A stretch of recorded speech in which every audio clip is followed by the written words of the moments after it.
Shalom Bapak Ibu, Saudara-saudara yang kasih Tuhan. Apa kabar pada hari ini? Semoga semua dalam keadaan baik, dalam keadaan sehat, dan bersuka cita bersama dengan keluarga. Hari ini saya rindu berbagi firman Tuhan yang diambil dari 1 Samuel pasal 24 ayat 5-7. Demikian firman Tuhan.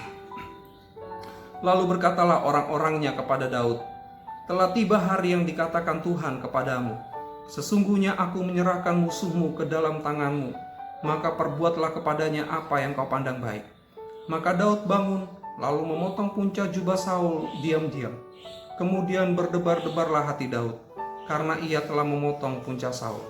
Lalu berkatalah ia kepada orang-orangnya, "Dijauhkan Tuhanlah kiranya daripadaku untuk melakukan hal yang demikian kepada tuanku, kepada orang yang diurapi Tuhan, yakni menjamah dia, sebab dialah yang diurapi Tuhan."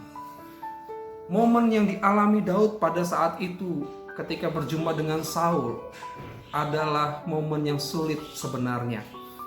Ia rela melepaskan Saul dari genggamannya, ia yang telah menyakiti hidup Daud.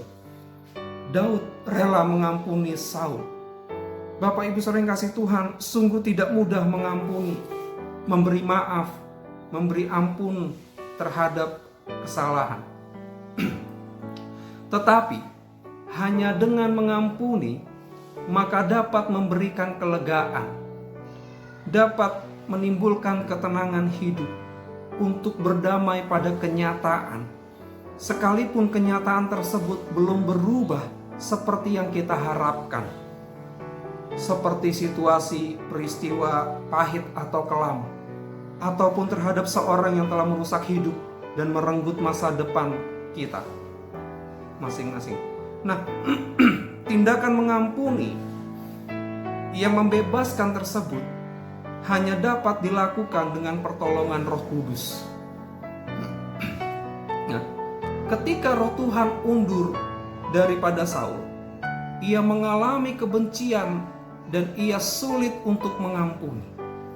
Saul hanya mempersulit hidup Daud dan menghancurkan masa depannya Daud.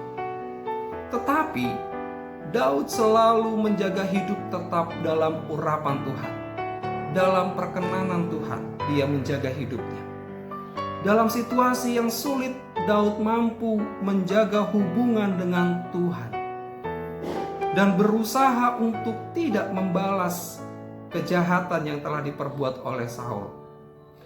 Nah, kehidupan Daud dibentuk oleh Tuhan dan hatinya dimurnikan agar ia bisa menjadi raja atas Israel yang mewakili Tuhan.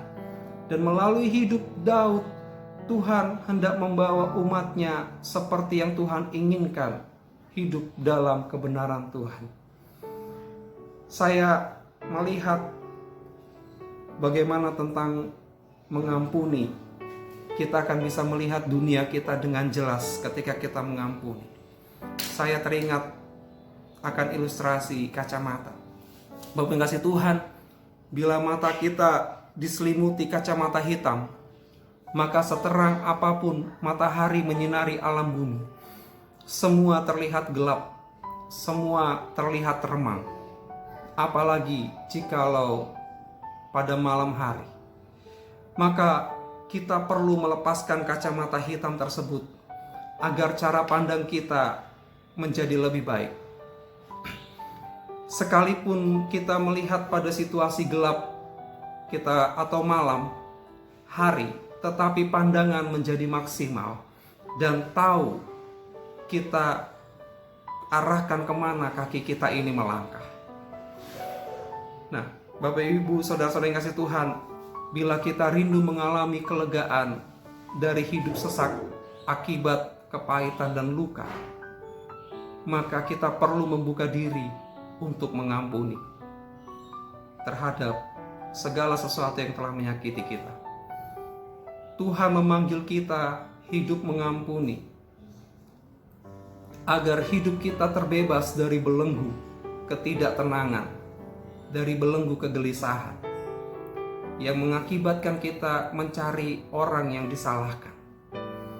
Tuhan membuka tangannya dan menyediakan bahunya untuk menjadi tempat sandaran bagi kita, bagi jiwa kita yang hancur ini. Maka apa yang harus kita lakukan? Hari ini mulailah dengan satu, berdoa kepada Tuhan Yesus. Mulailah dengan berdoa kepada Tuhan. Mintalah Roh Kudus untuk menolong hidup ini, menerima hidup, mengampuni atas segala kesalahan orang atau peristiwa yang telah merenggut masa depan kita atau yang merusak hidup kita. Berdoalah kepada Tuhan. Mulailah dengan itu. Yang kedua, isilah hati ini dengan firman yang diilhamkan oleh Tuhan.